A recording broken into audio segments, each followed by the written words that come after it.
I've always been surrounded with music. It's something that gives me joy. It's something I want to do for the rest of my life. Living a balanced life and take them with me into the future.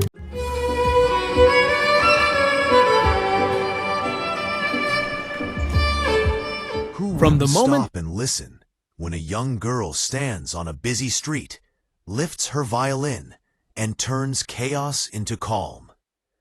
For millions of people around the world, that moment belonged to Karolina Protsenko. She wasn't just another child prodigy. She was a presence, a feeling, a sound that made strangers slow down, smile, and sometimes cry. Her violin didn't shout for attention.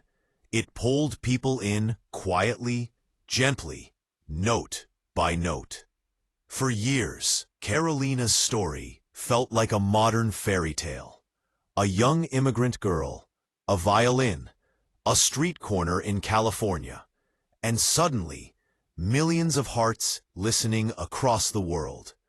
But then, something shifted. Uploads changed. Appearances became less frequent. Fans began asking questions that had no clear answers. What really happened to Karolina Protsenko?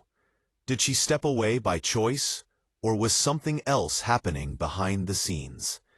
To understand the mystery, we need to go back to where it all began. A childhood written in music. Karolina Protsenko was born on October 3, 2008, in Kyiv, Ukraine, into a family where music wasn't a hobby, it was a way of life. Long before she ever held a violin in public, melodies filled her home. Guitar strings, piano keys, rehearsals, and harmonies were part of her daily environment. Her parents, Nikolai and Ella Protsenko, were both accomplished musicians. Music wasn't forced on Karolina. It surrounded her naturally. It was present at the dinner table, during practice sessions, and in the way the family connected with one another. From a very young age, Karolina showed a sensitivity to sound that stood out even in a musical household. But life had other plans beyond Ukraine. In 2015, when Karolina was just 6 years old, her family made a difficult and life-altering decision. They left everything familiar behind and moved to the United States. Like many immigrant families, they carried dreams, uncertainty, and hope into a completely new world. They eventually settled in Simi Valley, California, a quiet place compared to the streets where Karolina would later perform. At the time, no one could have imagined how quickly this young girl's life was about to change. The violin finds its voice. Contrary to early rumors, Karolina was not entirely self-taught. While her talent appeared almost effortless, she did receive professional training, building a strong classical foundation. What made her unique wasn't just technical skill, it was her emotional connection to music. Karolina didn't play to impress, she played to express. That difference mattered. While many young musicians stay within classical boundaries, Karolina gravitated toward modern pop music. Songs people already loved. Songs people felt deeply. She translated those emotions into instrumental storytelling, using her violin as a voice. And then came the streets. The birth of a busking sensation. The 3rd Street Promenade in Santa Monica became Karolina's stage and her classroom. Unlike concert halls, the street offers no protection. People can walk away, ignore you, drown you out with noise. But when Karolina began playing, something remarkable happened. People stopped. Crowds gathered. Children sat cross-legged. Adults pulled out phones. Strangers lingered far longer than they planned. There was something unforgettable about seeing such a young girl command attention without demanding it. Before long, her performances began circulating online. One clip led to another. Views climbed rapidly. Comments poured in from all over the world. Soon, she was being called a busking sensation. Even European audiences were captivated, with figures like Daniel Vitali from Italy praising her talent and presence. Karolina was no longer just a street performer. She was becoming a global phenomenon. YouTube changes everything. Karolina's YouTube journey officially began with her violin cover of My Heart Will Go On. It was a fitting choice, emotional, timeless, and powerful. The response was immediate. She became an official YouTube creator and began uploading regularly. Her channel exploded. Millions of people subscribed, not just for the music, but for the feeling her performances created. What stood out was her versatility. Thanks to her classical training, Karolina adapted pop songs with incredible speed and accuracy. She didn't simply mimic the originals, she reinterpreted them. Her covers of songs like Shape of You, Dance Monkey, Despacito, Believer, Shallow, Diamonds, Memories, and Someone You Loved resonated deeply with audiences of all ages. At an age when most children were still figuring out who they were, Karolina had already built a worldwide audience. But fame, especially early fame, comes with a cost. The Ellen moment. In 2019, Karolina reached another major milestone, an appearance on the Ellen DeGeneres Show. It was a moment many young performers dream of. But what made it special was Karolina's humility. During her appearance, she shared a simple wish. She had been saving money from her street performances, hoping to buy a puppy. There was no talk of luxury, no mention of fame, just a child working toward a small dream. By the end of her performance, a stunning violin rendition of Post Malone's Sunflower, Ellen surprised her with a generous gift, instantly turning that dream into reality. The audience was touched. Viewers at home were moved.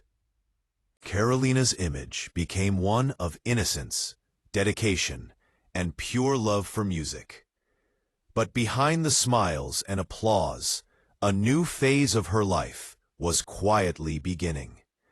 3 channels, 1 young life. As her popularity grew, so did her workload. Karolina now managed 3 YouTube channels. 1 dedicated to violin covers, 1 focused on vlogs, and another showcasing her singing performances. To fans, this looked like expansion, growth, success. But to a teenager still navigating school, identity, and personal development, it was also pressure. She was attending a private school in California, balancing education with performances, recordings, rehearsals, and public expectations. Her parents remained deeply involved, guiding her career and protecting her image. But even with support, the weight of global attention is heavy. Gradually, fans noticed changes. Uploads became less consistent. Appearances shifted. The street performances, the place where it all began, became rarer. And then the questions started. Where is Karolina now? Why does everything feel different? Has something gone wrong? The fairy tale, it seemed, had reached a pause. But the real story was only halfway told. A Part 2, Pressure, Growth, and the Truth Behind the Change. 1,600 words. When a young star rises quickly, the world often forgets one important truth. They are still growing up. As Karolina Protsenko entered her teenage years, the expectations surrounding her only increased. Fans wanted constant content. Platforms demanded consistency. View counts became numbers people obsessed over, even when Karolina herself never did. But behind every upload was a human being evolving emotionally, mentally, and creatively. The weight of early fame. Early fame can be both a gift and a burden. For Karolina, music began as joy, a way to connect, to express, to share beauty with strangers. But as her audience grew, so did the invisible pressure to perform, to deliver, to never disappoint. Every pause sparked speculation. Every change triggered rumors. Some claimed she had disappeared.